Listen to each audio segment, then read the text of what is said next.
Hello and welcome to another episode of India. Bonjour et bienvenue dans un nouvel épisode de India and Global Left. Si vous découvrez l'émission, n'oubliez pas d'appuyer sur le bouton d'abonnement. Pensez aussi à devenir membre YouTube, à nous soutenir sur Patreon ou à faire un don, même modeste, via le lien dans la description.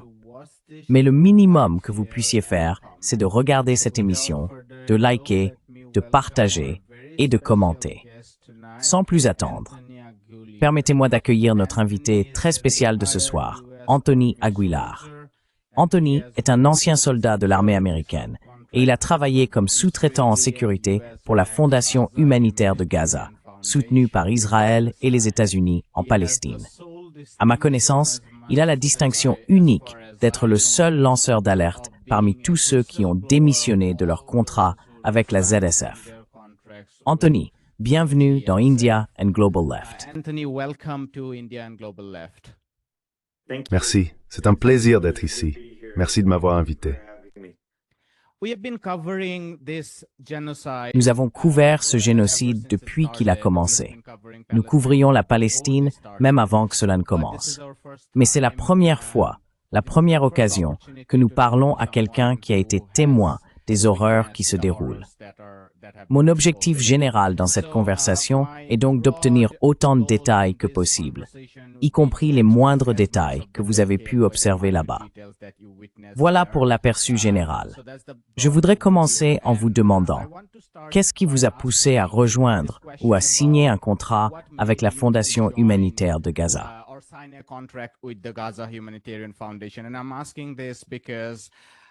Et je pose cette question parce que, justement au moment où les médias ont annoncé que la Fondation humanitaire de Gaza avait décidé de distribuer de l'aide alimentaire, contrairement à tous les sites gérés par l'ONU, j'ai parlé à Norman Finkelstein, qui est un spécialiste de Gaza, et il m'a dit que tout ce qu'il ferait, ce serait d'attirer une foule, puis de tirer sur elle, sous prétexte de vouloir disperser les gens.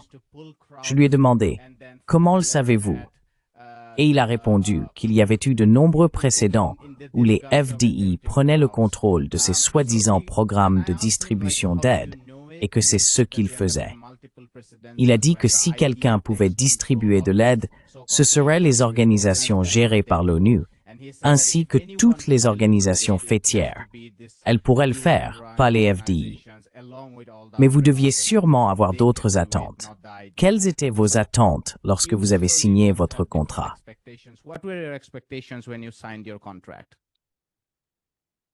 So when I signed my contract in Lorsque j'ai signé mon contrat à la mi-mai, je n'avais pas de contrat directement avec la Fondation humanitaire de Gaza. Au moment de la signature, je ne savais pas ce qu'était la Fondation humanitaire de Gaza. J'ai signé mon contrat avec UG Solutions, qui est un sous-traitant chargé de fournir la sécurité. J'ai donc signé un contrat en tant qu'agent de sécurité indépendant avec UG Solutions pour assurer la sécurité à Gaza lors de la distribution de l'aide humanitaire. Ce que je comprenais en acceptant, c'est que je ne savais pas ce que je ne savais pas. Mais ce que je savais à ce moment-là, c'est que les Nations Unies étaient incapables d'acheminer l'aide dans l'enclave parce qu'elles étaient bloquées par Israël.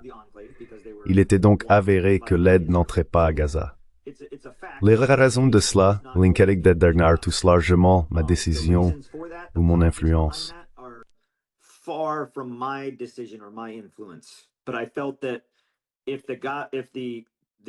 Mais j'ai ressenti que si cette fondation humanitaire pour Gaza allait fournir de l'aide dans l'enclave pour nourrir des personnes affamées, pour venir en aide à une communauté désespérément dans le besoin, alors je voulais en faire partie. L'idée qui m'a été présentée concernant ce que nous allions faire était que la Fondation humanitaire pour Gaza, ou ce mécanisme d'aide, remplacerait l'ensemble du processus onusien, et non seulement le remplacerait, mais le ferait mieux. C'est donc sur cette base que je me suis engagé et que j'ai accepté cette mission, parce que je voulais aider. J'ai senti qu'il y avait un besoin urgent. Des gens mouraient de faim, des gens mouraient par manque de nourriture et d'eau. Et j'ai signé ce contrat parce que je voulais faire la différence. Je voulais aider.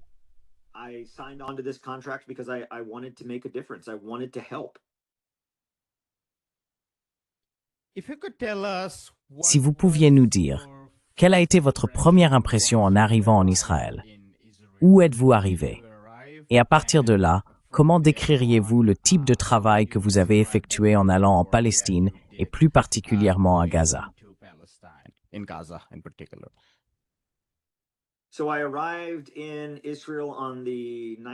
Je suis arrivé en Israël le 19 mai, tôt le matin. Non, excusez-moi, le 18 mai. Mes premières impressions concernant l'entreprise avec laquelle je travaillais, UG Solutions. Ma première impression était que c'était très désorganisé. Cela semblait improvisé, fait à la va-vite. Il n'y avait pas beaucoup de planification sur la façon dont cela allait être mis en œuvre.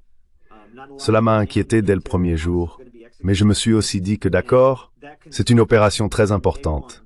Il y a beaucoup d'éléments en mouvement, beaucoup de complexité, et que vous savez, nous découvrons tous comment faire au fur et à mesure, parce que c'est la première fois qu'une chose pareille est réalisée avec une entreprise privatisée.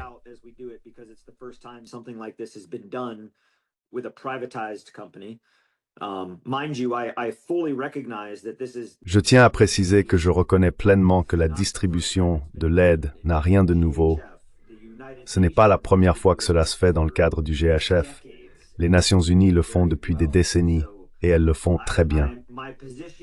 Donc ma position n'est pas que c'est la première fois que cela a été fait, mais que c'est la première fois que cette entreprise faisait quelque chose de ce genre. GHF, Safe Reach Solutions et UG Solutions n'existaient même pas avant février et mars 2025. Ce que j'ai ressenti, c'est qu'il y a effectivement beaucoup de complexité dans tout cela et que nous essayons de trouver des solutions. Nous devons clarifier certaines choses, mais nous pouvons y arriver.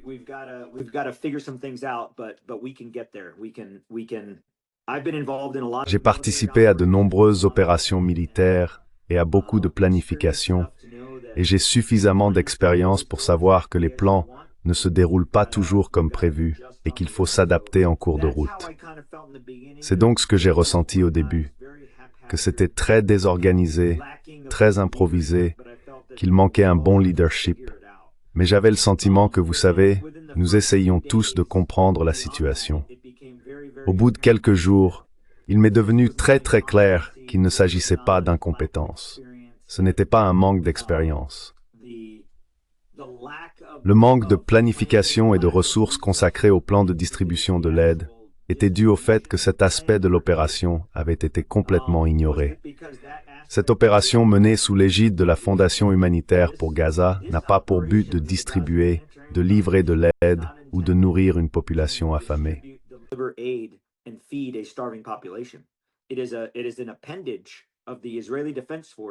C'est un appendice de l'armée de défense israélienne sous la tutelle du COGAT, le Bureau israélien de gouvernance dans les territoires, dans le cadre d'un plan délibéré visant à déplacer et affamer la population. Donc, lorsque j'ai compris cela, j'ai réalisé que, d'accord, le manque d'attention et de planification concernant l'aspect de l'aide humanitaire, ce n'est pas un accident. Aucun plan ni ressources n'y a été consacré parce que ce n'était pas l'intention. Il m'est donc apparu de plus en plus clairement que ce plan d'assistance humanitaire, d'aide humanitaire, que l'assistance humanitaire n'était pas l'objectif de cette opération. C'était une façade. L'aide humanitaire était en quelque sorte la coquille, si vous voulez, la poupée extérieure de la poupée russe qui renfermait tout le reste. L'aide humanitaire n'était qu'un camouflage pour ce qui se passait réellement.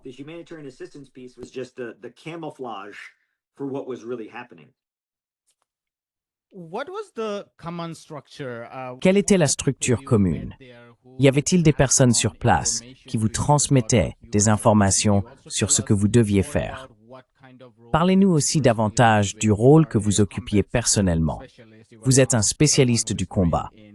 Vous n'êtes pas quelqu'un formé spécifiquement à la distribution d'aide humanitaire. Alors, quel type de travail faisiez-vous là-bas et qui étaient vos supérieurs lorsque vous étiez sur le terrain? Quelle était la relation avec les FDI, la Fondation humanitaire de Gaza, Safe Reads et UG Solutions?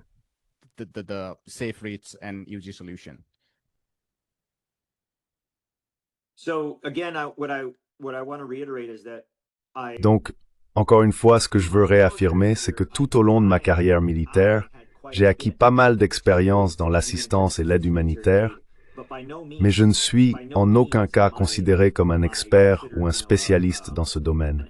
Je l'ai déjà fait, j'y ai déjà participé, mais comparé à ce que l'ONU ou d'autres spécialistes peuvent offrir, je n'avais pas ce niveau d'expertise. Mais encore une fois, je tiens à rappeler que j'ai accepté ce contrat spécifiquement dans le cadre de l'appareil de sécurité pour assurer la partie sécurité. Mon rôle n'était donc pas nécessairement lié à l'assistance humanitaire. Cela relevait de Safe Reach Solutions et de GHF. J'ai été embauché spécifiquement pour l'aspect sécuritaire.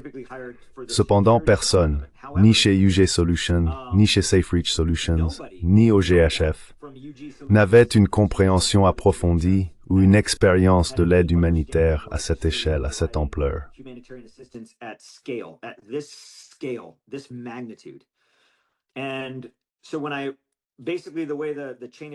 En gros, la chaîne de commandement fonctionne ainsi. GHF, la Fondation humanitaire de Gaza, dirigée par Johnny Moore, est l'organisation fêtière. Mais en réalité, il n'y a pas vraiment d'entreprise derrière GHF. Il se considère comme une organisation à but non lucratif et il n'y a pratiquement pas de personnel ni de moyens. C'est juste une coquille vide. En dessous, il y a Safe Reach Solutions. La personne à la tête de Safe Reach Solutions, le PDG qui gère tout cela depuis Israël, a un passé de chef de la branche des activités spéciales de la CIA, un spécialiste des opérations clandestines. Pas de l'aide humanitaire, pas de l'assistance humanitaire, rien d'humanitaire dans son expérience. Et sous Safe Reach Solutions, l'une des entreprises était UG Solutions, pour laquelle j'étais contractuel, fournissant la composante sécurité.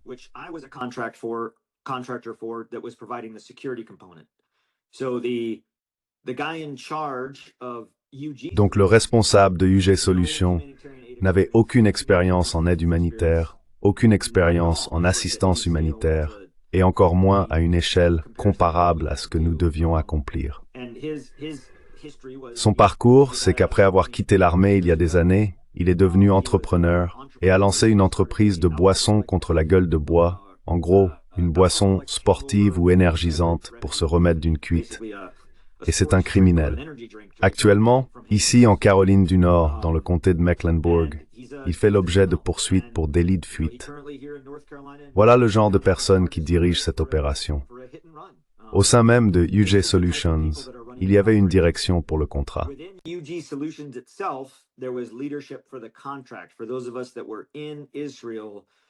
Pour ceux d'entre nous qui étaient en Israël pour des opérations à Gaza, la personne responsable de ce contrat, un employé de UG Solutions, un homme nommé Johnny Mulford, a quitté l'armée il y a presque 17 ans.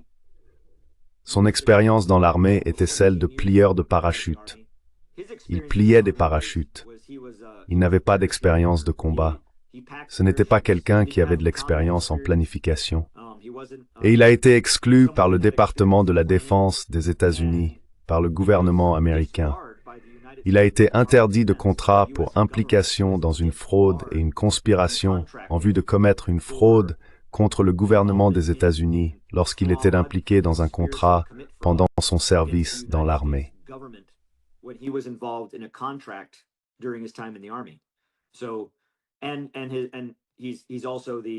Il est aussi le président du chapitre de Floride, où il l'a été, et un membre de haut rang au niveau national du club de motards infidèles.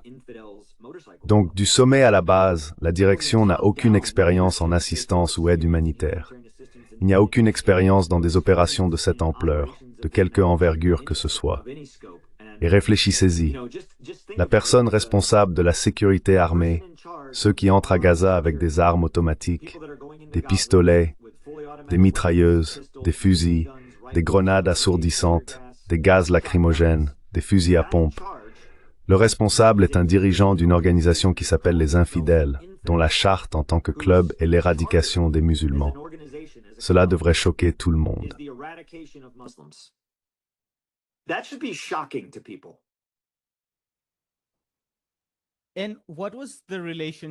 Et quelle était la relation de cette branche de sécurité de, disons, l'organisation fêtière, la Fondation humanitaire de Gaza? Quelle était la relation de la branche de sécurité avec les FDI? Les FDI vous accompagnaient-elles après Kerem Shalom ou quel était l'accord entre les FDI et vous? What was the arrangement between IDF and you guys? So under the, if you kind of look at the scope of the Si vous examinez l'ensemble du contrat, je dirais que UG Solutions, la branche armée, était presque comme une unité sœur ou une unité coopérative de Tsahal, en termes de coopération et d'exécution. Tsahal nous aidait en dégageant les routes avant notre passage, en assurant la surveillance sécuritaire, en sécurisant les sites, en assurant notre évacuation médicale si nécessaire, en fournissant une force d'intervention rapide sur les sites si besoin, ainsi qu'en assurant la coordination et la communication avec Tsahal, comme si nous étions une unité adjacente opérant dans la zone. Mais en outre, comme cela m'a été clairement indiqué le 8 juin par le directeur des opérations de Safe Reach Solutions en Israël, dans notre centre principal de contrôle à Kerem Shalom, notre client était Tsahal. Nous travaillions pour Tsahal. Ils étaient notre client, ils étaient notre patron. Nous travaillions pour eux. Et cela n'a jamais été, vous savez, caché ou secret. Ils ont été très clairs sur le fait que nous travaillions pour Tsahal.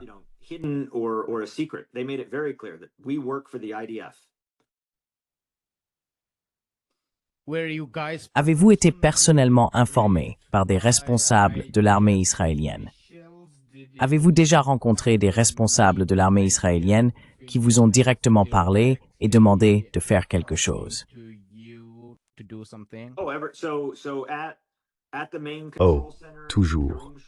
Ainsi, au centre de contrôle principal de Kerem Shalom et au centre de contrôle nord à l'extérieur de la porte de 16 près du kibbutz Be'eri, les centres de contrôle avaient en permanence des officiers de liaison de l'armée israélienne affectés 24h24 et 7/7, des officiers supérieurs qui étaient dans nos centres de contrôle en continu. Chaque jour, vers 11h, les forces de défense israéliennes dans nos centres de commandement faisaient venir les planificateurs, moi-même et d'autres, et ils nous dictaient comment se dérouleraient les opérations du lendemain. Voici combien de camions vous allez livrer.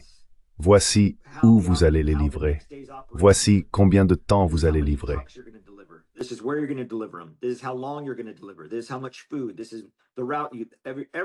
Voici la quantité de nourriture. Voici l'itinéraire. Tout a été dicté par les FDI. Il n'y a eu aucune coopération ni planification conjointe. Cela nous a été imposé. De plus, tous les sites de distribution sécurisés 1, 2, 3 et 4 étaient tous situés juste à côté ou à proximité immédiate des unités de combat des FDI à Gaza. Donc en ce qui concerne la symbiose entre les FDI, UG Solutions et GHF dans l'ensemble, les FDI étaient notre patron. Nous travaillions pour les FDI.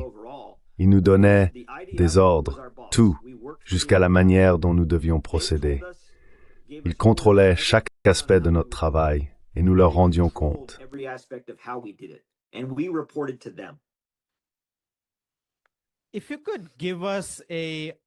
Si vous pouviez nous donner un aperçu de la situation du point de vue des Palestiniens, pas seulement le personnel combattant, mais aussi les autres, des chauffeurs de camions à ceux qui distribuaient effectivement la nourriture.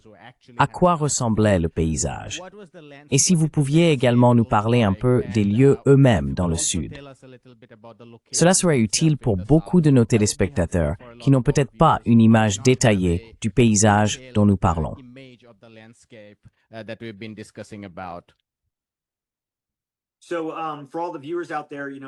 Donc, pour tous les téléspectateurs, si vous voulez suivre la discussion en même temps que vous l'écoutez, il vous suffit de taper Gaza sur Google et d'afficher une carte. Il est important de comprendre le paysage et les zones dont nous parlons. J'ai une carte ici, mais vous pouvez aussi la chercher vous-même pour y jeter un œil de plus près. Voici Gaza, c'est l'enclave, ici c'est la Méditerranée, là c'est Israël, et là c'est l'Égypte. Si vous considérez l'ensemble de l'enclave, tous les sites de distribution de la Fondation humanitaire de Gaza se trouvent ici, en bas.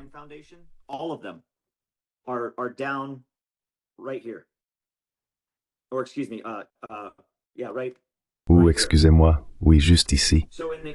Donc, dans toute l'enclave, les seuls points de distribution se trouvent tout en bas, ici.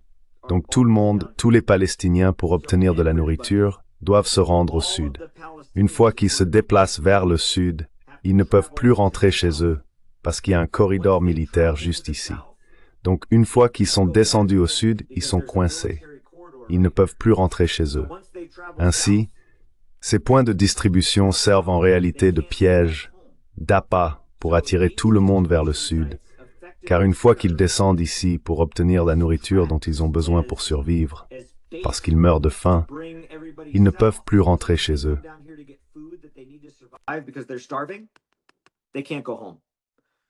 Est-ce le corridor Morag dont tu parlais? Ici, c'est le corridor de Morag. Ici, c'est le corridor de Netzarim. Le corridor de Netzarim sépare le nord de Gaza du reste de l'enclave. Depuis le corridor de Netzarim, personne ne peut descendre vers le sud. Donc personne à Gaza City ou Jabalia ne peut accéder à l'aide humanitaire. En ce moment même, il y a 2 nuits, Israël a lancé l'opération Chariot de Gédéon 2.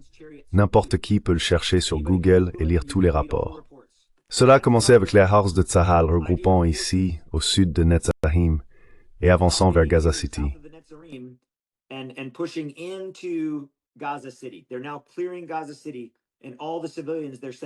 Ils sont en train de nettoyer la ville de Gaza, et tous les civils sont envoyés vers le sud, vers ces sites où il y a 2 jours, une zone de transit pour l'aide humanitaire a été établie. Cela signifie que tous les civils palestiniens sont poussés et déplacés ici. J'expliquerai dans un instant pourquoi c'est important. Mais ce que je voulais souligner, c'est que l'opération Chariot de Gédéon 2 est en cours pour nettoyer le nord. L'opération Chariot de Gédéon a commencé en mars dans cette zone au sud, progressant à travers la partie centrale de Gaza, nettoyant Khan Younes, Rafah, Mawassi, Beresh, jusqu'au corridor de Netzarim. Ce qui est important, c'est que les sites de distribution et l'endroit où ils sont construits ici, délibérément construits ici, obligent les Palestiniens qui viennent chercher de l'aide à se déplacer.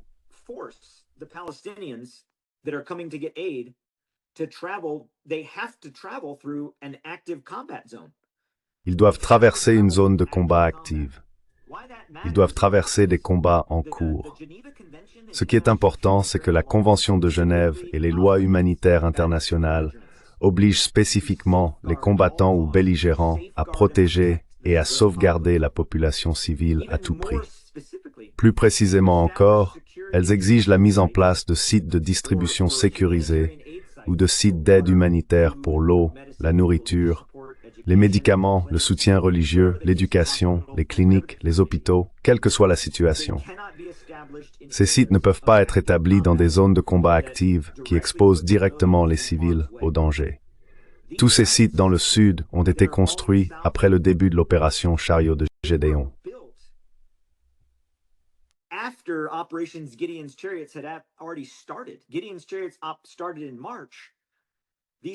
Les chariots de Gédéon ont commencé en mars. Ces sites ont été construits entre avril et mai. Ils ont donc délibérément construit ces sites dans des zones de combat actives, en sachant parfaitement que la seule façon pour les Palestiniens d'atteindre ces sites, de se rendre vers le sud, serait de traverser une zone de combat active où il y a des tirs, des chars, des mitrailleuses, des mortiers et de l'artillerie. Et cela était intentionnel.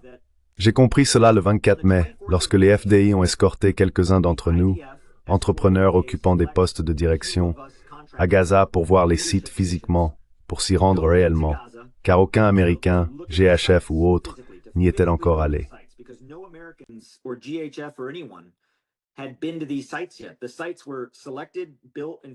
Les sites ont été sélectionnés, construits et aménagés par les FDI.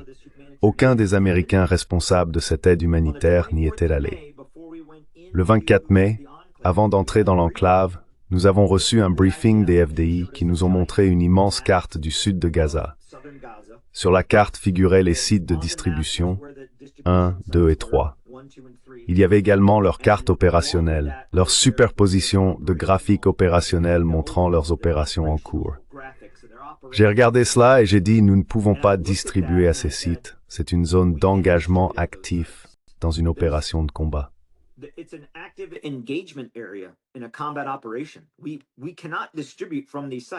Nous ne pouvons pas distribuer depuis ces sites.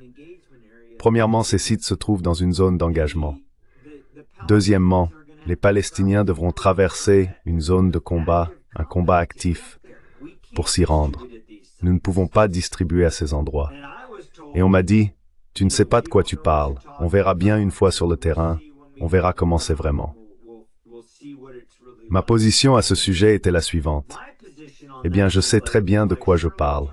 Car pendant 25 ans, en tant qu'officier et professionnel dans l'armée des États-Unis, comprendre la Convention de Genève, le droit international humanitaire, le droit des conflits armés et le droit de la guerre terrestre, c'était mon métier.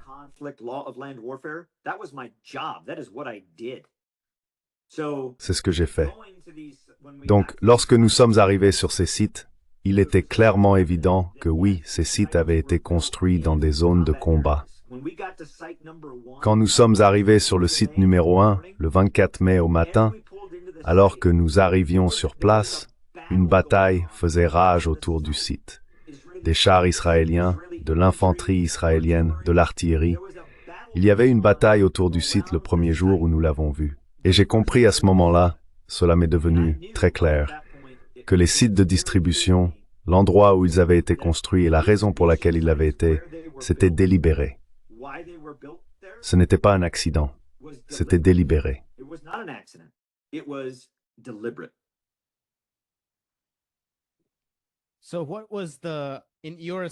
Alors, selon vous, quel était l'objectif de construire les sites de distribution à cet endroit précis?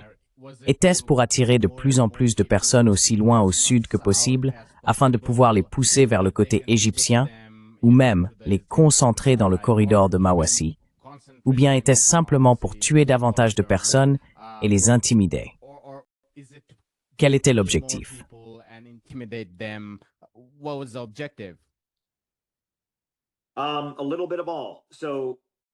Un peu de tout. Quand je regarde où les sites ont été construits, vous savez au départ, et les gens peuvent dire « Eh, ces sites ont été horriblement planifiés et ils sont devenus des pièges mortels, et ceci et cela ». La façon dont les sites ont été construits, où ils ont été construits et pourquoi ils ont été construits là, c'est en réalité un très bon plan. Pas bon au sens moral, mais si vous voulez élaborer un plan pour attirer des gens dans une zone, les y maintenir, puis les faire tuer en toute impunité, en rejetant la faute sur d'autres facteurs, c'est un plan remarquable. Ils ont mis en place, c'est comme vous savez Auschwitz. Auschwitz n'était pas mal construit. Auschwitz a été construit de façon impeccable dans le but de tuer.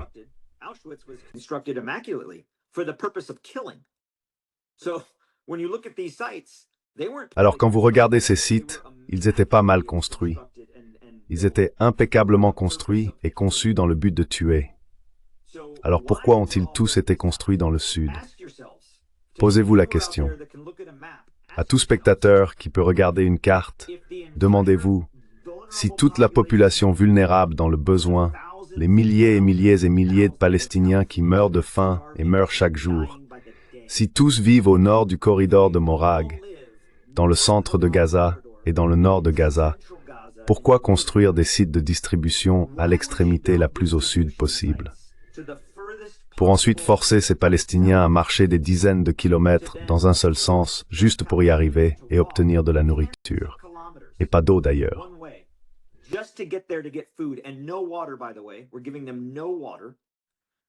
Nous ne leur donnons pas d'eau. Ce n'est pas de l'humanitarisme. C'est la mort. C'est une marche de la mort. C'est un déplacement forcé. Quand nous sommes arrivés là-bas, une autre chose qui m'a frappé dès le début et qui m'a inquiété et que nous voyons maintenant, cela se passe en ce moment même. Le futur est devenu le présent et cela arrive. Cela se passe en ce moment même. Et je supplie quiconque de simplement se renseigner et de lire à ce sujet. Cela se passe en ce moment. Ils ont appelé cela la phase 3. Moi, j'appelle ça la solution finale, parce que c'est ce qu'ils font. Lorsque nous sommes entrés à Gaza pour la première fois le 24 mai, nous avons commencé notre visite au site de distribution numéro 1.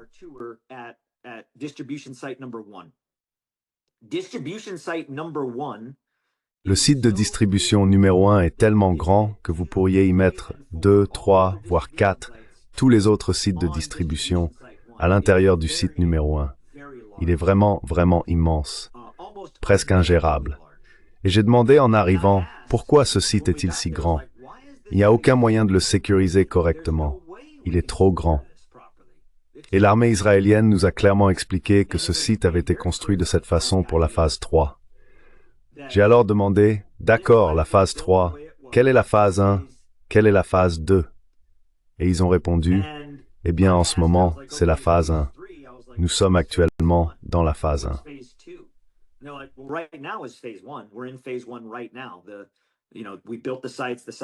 Nous avons construit les sites sont prêts. Et j'ai demandé quelle est la phase 2 alors? Eh bien la phase 2, c'est quand nous opérons, quand nous ouvrons les sites et que nous faisons venir les Palestiniens, nous les faisons descendre vers le sud. Et j'ai dit, que voulez-vous dire? Que voulez-vous dire, les faire descendre vers le sud? J'ai dit donc, si je suis palestinien, je quitte ma maison et je viens ici pour obtenir de la nourriture, je peux simplement rentrer chez moi. Ils ont répondu, non, vous ne pouvez pas. Une fois que vous avez franchi le corridor de Morag. Et ce que je veux montrer à tout le monde, c'est que tous les sites se trouvent au sud du corridor de Morag. Pour accéder au site, tout Palestinien doit franchir le corridor de Morag. Une fois que vous avez franchi le corridor de Morag, vous ne pouvez plus rentrer chez vous. Vous êtes coincé. On vous envoie. Donc, après avoir votre aide, votre boîte de nourriture ou vos sacs de nourriture, vous quittez le site et vous essayez de retraverser le corridor de Morag.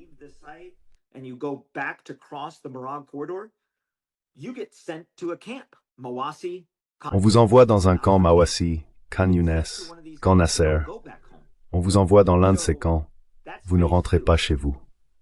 Voilà la deuxième phase. En ce moment même, la raison, c'est la phase 3 qui est en cours. Et si le site numéro 1 était si grand, c'est parce qu'il a toujours été prévu que ce site, situé dans la partie la plus au sud de Gaza, près de la frontière égyptienne, là où la Méditerranée, la frontière égyptienne et Gaza se rejoignent dans ce coin, le coin le plus au sud où l'on puisse être à Gaza, devienne le village d'assistance humanitaire, la zone de transit humanitaire, où tous les Palestiniens seraient regroupés dans le sud, vidant ainsi toute l'enclave de tout Palestinien.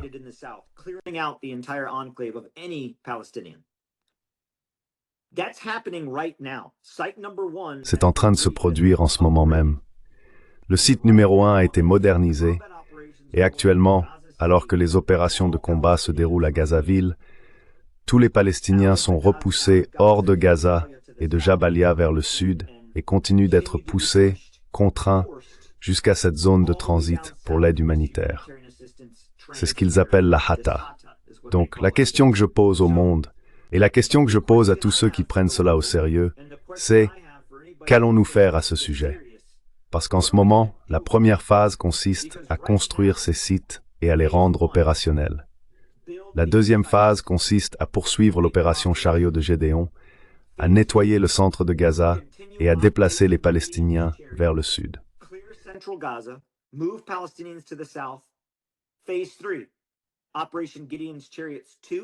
La phase 3, l'opération Chariot de Gédéon 2, consiste à nettoyer le nord, continuer à déplacer les Palestiniens vers le sud et à les regrouper tous dans le sud.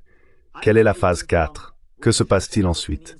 J'ai entendu tout et n'importe quoi, depuis « nous allons expulser les Palestiniens vers d'autres pays » jusqu'à « oh, ils resteront simplement là et vivront là dorénavant ». Ce qui m'inquiète, c'est que l'intention derrière ce déplacement soit de les affamer ou de les tuer. Nous sommes en train de regrouper toute la population de Gaza dans le coin sud du territoire de Gaza. Et ensuite, aucune de ces options, quelle qu'elle soit, n'est acceptable au regard des principes et des valeurs humanitaires internationales. Déplacer toute la population vers le sud, les déplacer de force.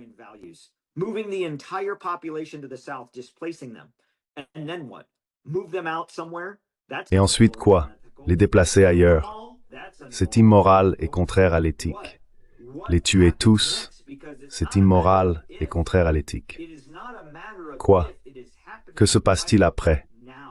Parce que ce n'est pas une question de savoir si cela va arriver.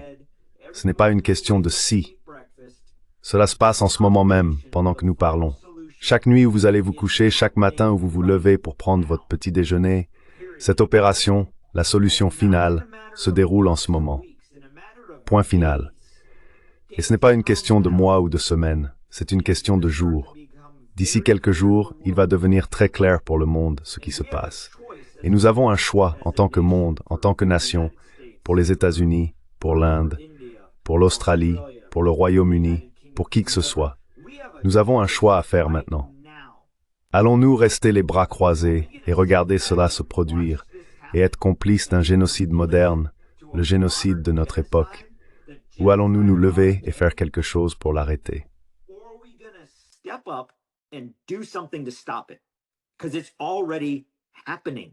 Parce que cela se produit déjà. Cela se passe en ce moment même. Ce n'est même pas un secret. Consultez n'importe quelle source d'information à propos de l'opération Gideon's Chariot 2 et de l'offensive sur la ville de Gaza. Même les FDI le disent très clairement. Nous déplaçons tous les civils vers le sud, vers ces zones de transit. Ils l'ont clairement annoncé. Les Israéliens ne le cachent pas. Ils le diffusent au monde entier. Nous allons déplacer de force et éradiquer ou expulser tous les Palestiniens. Allons-nous rester les bras croisés en tant que communauté internationale et accepter cela? Parce que si c'est le cas, il y aura un jour de jugement et il y aura un jour de condamnation. Personne ne pourra dire qu'il ne savait pas. Personne ne pourra dire qu'il n'était pas au courant. Personne ne pourra détourner le regard et dire « Oh, nous n'étions pas au courant de cela ». Nous assumons la responsabilité et c'est pas bon.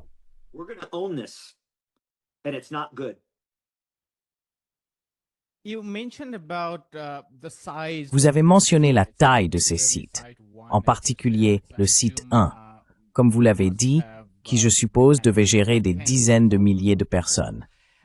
Pouvez-vous nous en dire un peu plus sur la taille du personnel de soutien? Et je ne parle pas seulement du personnel qualifié, mais de l'ensemble du personnel impliqué dans la distribution de l'aide. Quel était le calendrier de distribution de l'aide sur ces sites?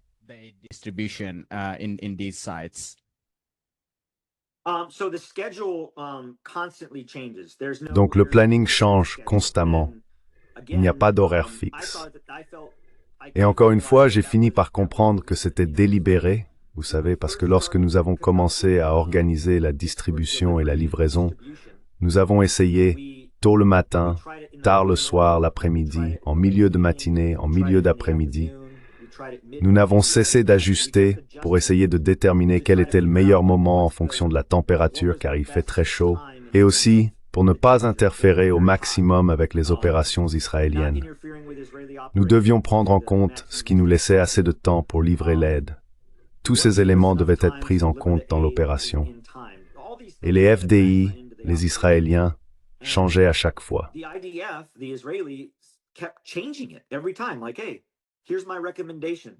Voici ma recommandation. Nous avons livré le matin, nous avons livré l'après-midi, nous avons livré en fin d'après-midi, nous avons livré en début de soirée, nous avons livré la nuit. Le meilleur moment pour livrer, en tenant compte de la sécurité, de la sûreté, de la température extérieure et de la possibilité pour les gens de récupérer la nourriture et de rentrer chez eux avant qu'il ne fasse trop chaud, tous ces facteurs, nous avons constaté que les premières heures du matin sont les meilleures. Et dès que nous avons transmis ce retour à l'armée israélienne, elle a répondu « D'accord, alors nous allons livrer en milieu d'après-midi ». Nous venions de leur dire que le meilleur moment pour livrer afin de protéger la population, c'est tôt le matin, à l'aube.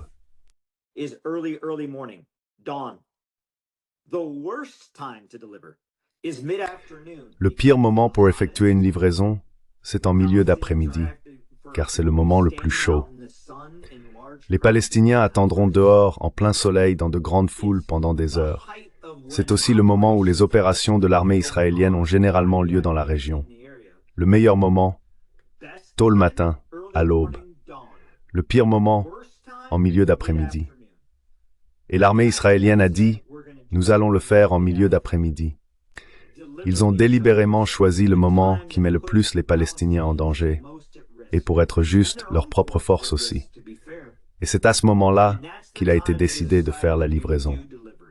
Mais même dans ce cas, cela a encore changé. Nous disions, d'accord, nous allons livrer et nous commencerons la distribution sur le site à 15 heures.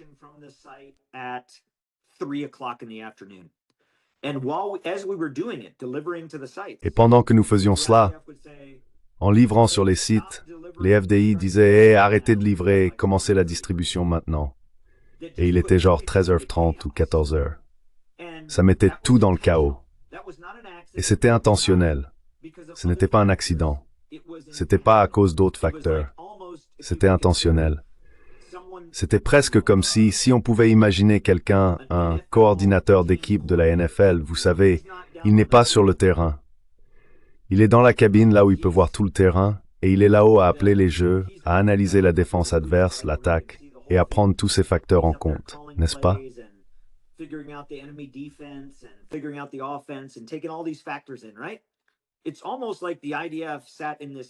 C'est presque comme si les forces de défense israéliennes étaient assises dans cette cabine en tant que coordinateurs, en pensant « Oh, nous allons changer cela. Nous allons faire cela spécifiquement pour rendre la situation difficile, compliquée, et mettre la population, les civils, en danger. » Voilà un aspect de la question en ce qui concerne ce niveau de contrôle sur les sites. Vous avez également posé une question sur la distribution. C'est un abus de langage. Il n'y a pas de distribution. Il y a une livraison, un dépôt de l'aide, puis l'ouverture des portes pour que des milliers de Palestiniens se précipitent sur le site. C'est un chaos et une confusion contrôlée, mais mal contrôlée. Une lutte pour la survie où seuls les plus forts et les plus aptes s'en sortent.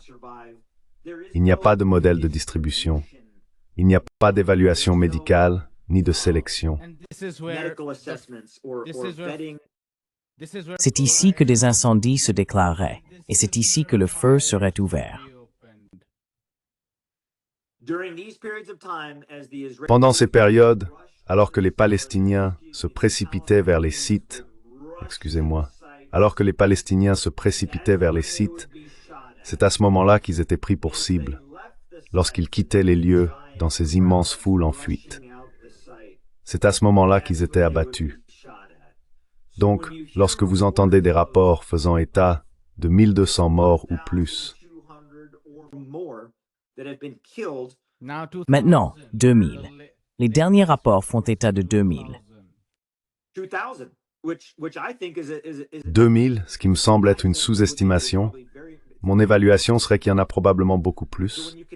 Donc lorsque vous considérez le nombre d'incidents qui se produisent juste à l'extérieur du site, sur le site, près du site, dans la zone autour du site, tous ces décès ont lieu là-bas.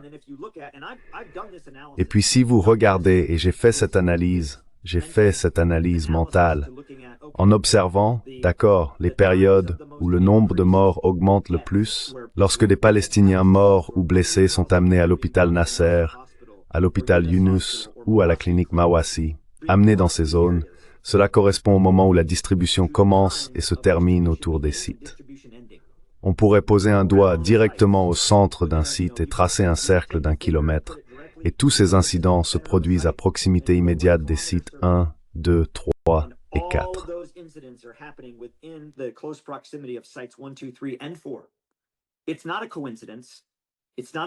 Ce n'est pas une coïncidence, ce n'est pas un mensonge, ce n'est pas de la propagande, c'est délibéré. Ces sites ont été conçus pour être des pièges mortels, ils ont été conçus pour forcer le déplacement, et ils ont été conçus pour préparer les conditions de la phase 3. La phase 3, c'est la concentration de tous les Palestiniens dans le sud. Et ensuite, et c'est ce que je dis au monde en ce moment, allons-nous attendre de voir ce qu'est la phase 4? Allons-nous attendre que cela se produise? Et puis quand il sera trop tard, allons-nous dire quelque chose? Ou allons-nous agir maintenant? Parce que je vous le dis, les phases 1, 2 et 3 ont été exécutées exactement comme prévu. Allons-nous attendre la phase 4, qu'il y ait un génocide, et que nous nous retournions tous en disant « Oh, nous aurions dû savoir, nous aurions dû faire quelque chose. » Non, nous ne pourrons pas nous en sortir comme ça, parce que nous savons. Et si nous ne faisons rien, c'est nous qui aurons tort.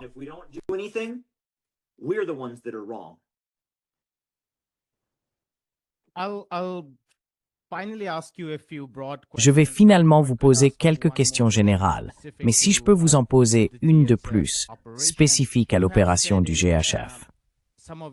Vous avez dit dans certaines de vos précédentes interviews que même si le GHF est enregistré comme une organisation à but non lucratif, une grande partie, la façon de comprendre la motivation derrière ce que fait le GHF, c'est le profit. Pourriez-vous expliquer à nos téléspectateurs ce que vous entendez lorsque vous dites que c'est la recherche du profit qui motive les actions du GHF?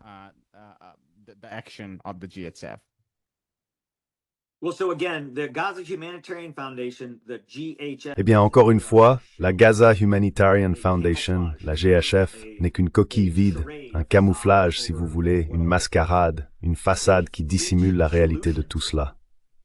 Safe Reach Solutions, la véritable entreprise en Israël responsable des opérations à Gaza, est une société à but lucratif. C'est une entreprise privée qui cherche à faire de l'argent. Ils font cela pour gagner de l'argent. UG Solutions est une entreprise privée, lucrative, à but lucratif. Point final. C'est motivé par l'argent pour de nombreuses raisons et facteurs. Mais une anecdote que j'aimerais partager concerne particulièrement l'incident avec l'eau. L'eau. L'eau est essentielle à la vie. Il en faut pour boire. Et la nourriture que nous leur donnons, nous ne leur donnons pas de repas.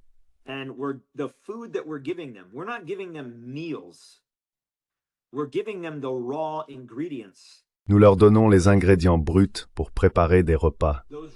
Tous ces ingrédients nécessitent de l'eau pour être cuisinés. Un sac de riz sec, un sac de haricots secs, un sac de lentilles sèches, un sac de pâtes peine sèches. Il faut de l'eau pour cuire ces aliments, et nous ne leur en donnons pas. Non seulement moi, mais beaucoup de gens l'ont remarqué, beaucoup de prestataires s'en sont rendus compte dès le premier jour. Pourquoi ne fournissons-nous pas d'eau? J'ai posé la question à la direction et on m'a répondu, ce n'est pas dans le contrat. J'ai dit, comment ça, ce n'est pas dans le contrat? Nous livrons de l'aide humanitaire, non? Cela implique au minimum de la nourriture et de l'eau. Au minimum.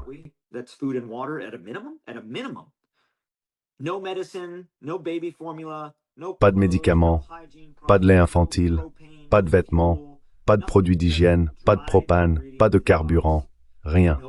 Juste des ingrédients secs dans une boîte, pas d'eau. Et quand j'ai posé la question, on m'a répondu, eh bien, c'est pas dans le contrat. Ce qui voulait dire, c'est que le contrat que nous avons du gouvernement israélien avec Safe Reach Solutions pour effectuer ce travail, c'est un contrat et les FDI sont notre client, ne prévoit pas d'eau. Donc, si tu allais à l'épicerie et que je te donnais une liste, c'est ton contrat. Je te paye pour aller à l'épicerie, pour moi, et je te donne une liste de choses à acheter. Et tu reviens et tout le monde demande, où est l'eau?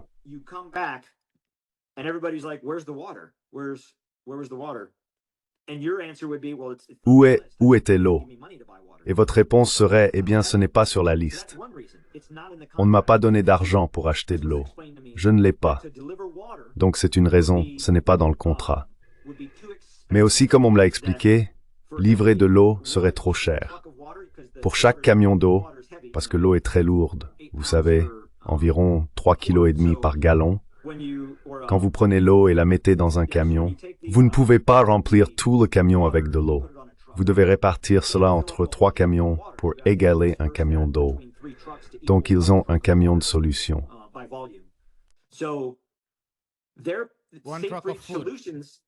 Now I'm ignoring. Oui, comparé à la nourriture. Oui. Donc, la comparaison de Safe Reach Solutions était du genre, eh bien, nous pouvons livrer 3 camions de nourriture pour chaque camion plein d'eau. Et j'ai répondu, d'accord, c'est vrai mathématiquement, mais on ne parle pas de livrer du soda, du champagne ou un apéritif. On parle d'eau, de l'eau. Donc la décision de ne pas livrer d'eau reposait sur 2 raisons. Premièrement, ce n'était pas dans le contrat. Deuxièmement, c'est trop large. C'est absurde.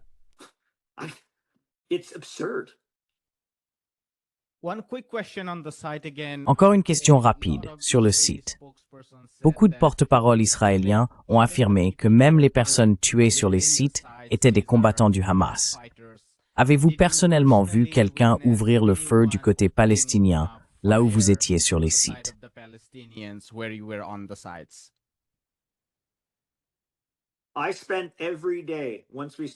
J'ai passé chaque jour, une fois que nous avons commencé les opérations, du 24 lorsque je suis allé faire une reconnaissance de chef, au 25 quand je suis allé sur les sites pour faire une évaluation finale en fonction des changements que nous avions apportés, le 26 pour la distribution, le 27 et chaque jour par la suite jusqu'au 13 juin. Jamais, pas une seule fois, je n'ai vu un Palestinien armé, hostile, menaçant, tirer avec une arme ou riposter. Jamais. Autour, sur près ou à proximité des sites. Pas une seule fois. Mais chaque jour, quotidiennement, les FDI leur tiraient dessus et les contractants de UG Solutions leur tiraient dessus.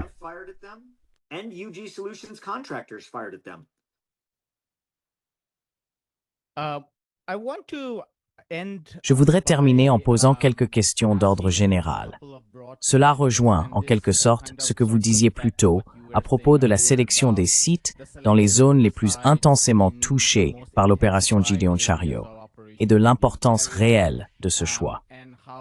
Ce que j'en ai déduit, c'est qu'il est important de considérer même les soi-disant pièges de l'aide ou les programmes d'aide comme faisant partie de Gideon Chariot ou comme faisant partie de ces opérations militaires visant à évacuer les populations de leur lieu de vie.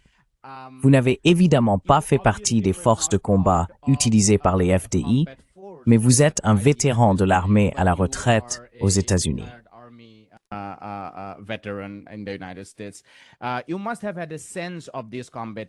Vous devez avoir une idée de ces zones de combat, puisqu'elles étaient partout autour de vous, même si ce n'était pas précisément aux endroits où vous travaillez, et vous avez été présent sur d'autres sites de combat au cours de votre carrière.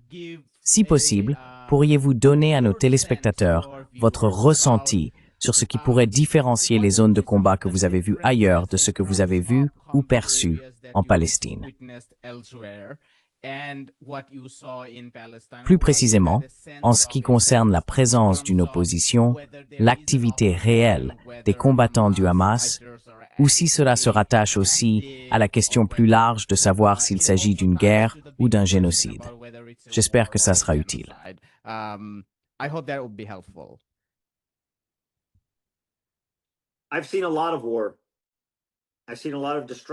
J'ai vu beaucoup de guerres, j'ai vu beaucoup de destruction. J'ai connu des guerres de haute intensité, des conflits de basse intensité, des petites guerres, des grandes guerres. Jamais auparavant, dans les endroits où je me suis trouvé, pas assis chez moi sur le canapé à jouer à Call of Duty ou à regarder des films de guerre, mais en y étant réellement, Fallujah, Bagdad, Sadr City, Mossoul, Anbar, Taji, partout en Afghanistan, province de Helmand, Kaboul, Uruzgan, Syrie, Raqqa, Deir ez-Zor.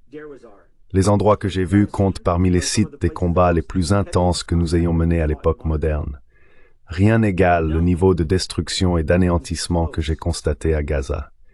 Gaza n'est pas une guerre. Gaza est un génocide. Gaza is not a war. Gaza is a genocide.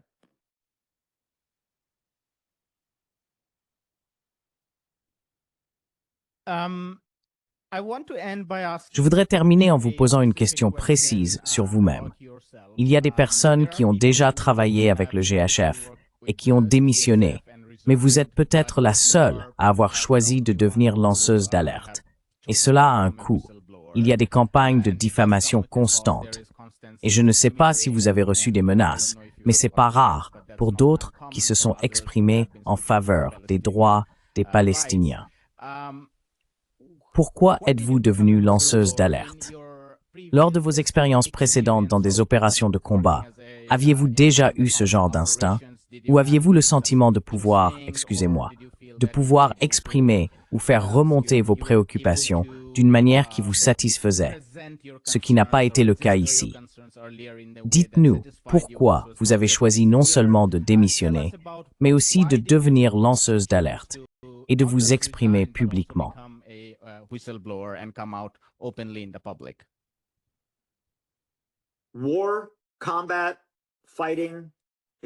La guerre, le combat, les affrontements, c'est complexe, compliqué.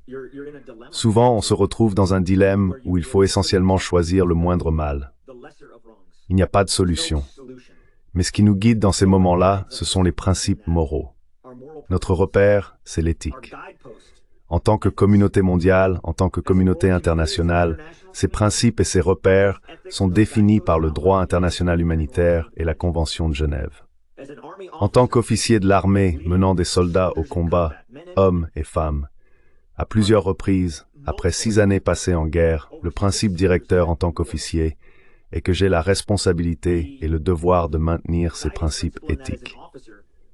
Ce que j'ai vu à Gaza de la part des contractants de UG Solutions, pas tous, mais certains, et de certains membres de la FDI, si j'avais été responsable, je les aurais traduits en cour martiale. If I were in charge, I would have court-martialed them. I didn't have that authority. I didn't have that ability under this contract. Je n'avais pas cette autorité, je n'avais pas cette capacité dans le cadre de ce contrat. J'étais un simple rouage dans la machine, aucune possibilité d'influencer la situation, si ce n'est de faire part de mes préoccupations. J'ai été témoin, dès le 28 mai, de Palestiniens abattus par ce qu'on appelait des tirs de sommation, pour ainsi dire. Le 29 mai, des contractuels de UD Solutions ont tiré sur des Palestiniens non armés et en ont tué un. Le 1er juin, un homme palestinien a reçu directement au visage une telle quantité de gaz poivré masse de la part d'un contractuel de UD Solutions qu'il vomissait du sang. Le 2 juin, une femme palestinienne présente sur le site, non armée, ramassant de la nourriture par terre, a été touchée par une grenade assourdissante et tuée. Le 8 juin, un char israélien a tiré sur une foule de civils non armés.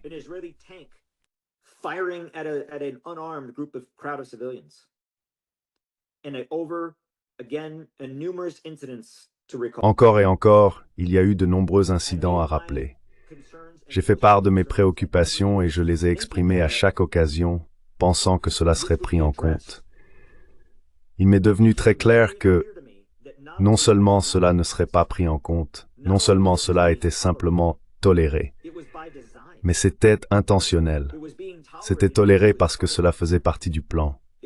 C'était accepté parce que c'était considéré comme normal, parce que cela facilitait l'anéantissement du peuple palestinien. Et le 8 juin, j'étais dans la salle de contrôle, en train d'observer le site numéro 2, et 3 enfants palestiniens ont été hissés sur un talus, parce que la foule sur le site était devenue si dense, avec tellement de monde et de piétinement, que ces enfants étaient poussés contre ce mur de béton métallique, et ils auraient pu être tués.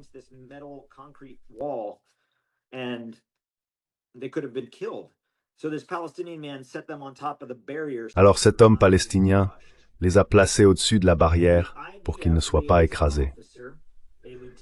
Et l'officier de liaison de l'armée israélienne, un lieutenant-colonel du commandement Sud, qui était notre contact du COGAT, le bureau gouvernemental pour les territoires, se trouvait dans la salle de contrôle. Et il me dit immédiatement, en regardant l'écran, « Faites-les descendre de là. Faites-les descendre. » Et je lui ai répondu, « Vous savez, les entrepreneurs sur place sont au courant. Ils s'en occupent, ils gèrent la situation. Ce sont des enfants. » Je précise que ces enfants n'étaient pas armés. Ils n'avaient rien. Ils n'avaient rien dans les mains. Ils étaient effrayés. Aucun d'eux n'avait de chaussures. L'un d'eux, le garçon le plus âgé, n'avait même pas de chemise. Il ne représentait aucune menace.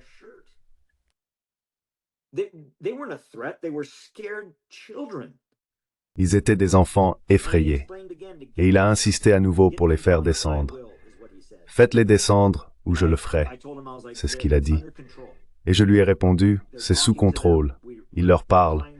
Nous essayons d'aider ces enfants à sortir de la foule pour qu'ils ne se fassent pas tuer.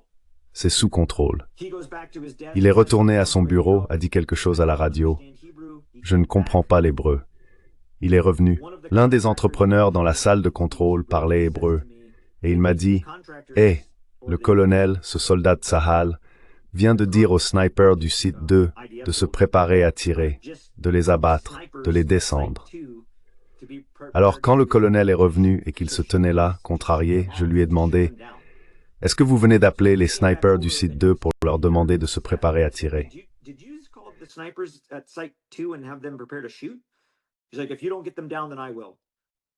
Il a dit, si tu ne les fais pas descendre, alors je le ferai. Et je lui ai répondu, tu ne vas pas tirer. Premièrement, on ne tire pas sur des enfants non armés. Deuxièmement, on ne va pas tirer dans la foule, ou si tu rates, tu risques de tuer quelqu'un d'autre. On ne va pas tirer dans la foule, ou si tu rates, tu pourrais aussi tuer un Américain. Non. Pendant ce dialogue, les entrepreneurs sur place ont fait signe aux enfants de descendre, et ils ont sauté de la barrière et quitté les lieux. Ils n'étaient plus dans la foule et plus sur le talus. Donc il n'y a pas eu de tir. Mais cet officier israélien, était prêt, déterminé et absolument résolu à potentiellement tirer sur ces enfants et à les tuer.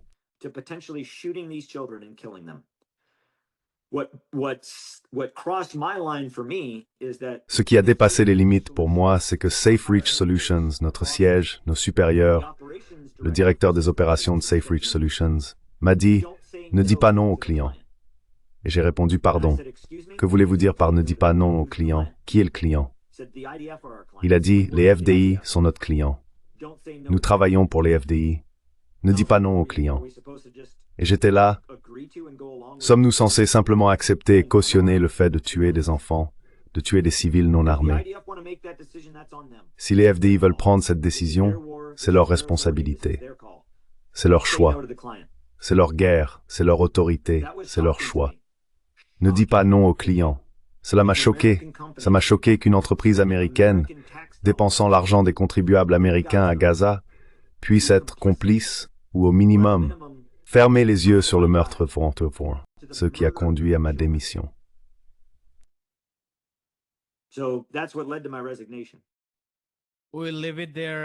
Nous allons nous arrêter là, Anthony. Cela a été très utile pour comprendre ce qui se passe sur le terrain. Il n'est pas fréquent que nous puissions interviewer quelqu'un qui a été témoin direct des événements.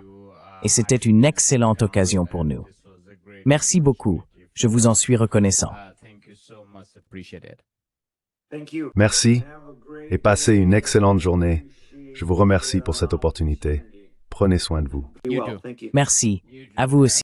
Passez une excellente fin de journée. Au revoir. Bonjour, je m'appelle Ayushman. Avec Jyotishman, nous avons lancé cette plateforme. Depuis 2 ans, nous essayons de créer du contenu pour les forces de gauche et progressistes.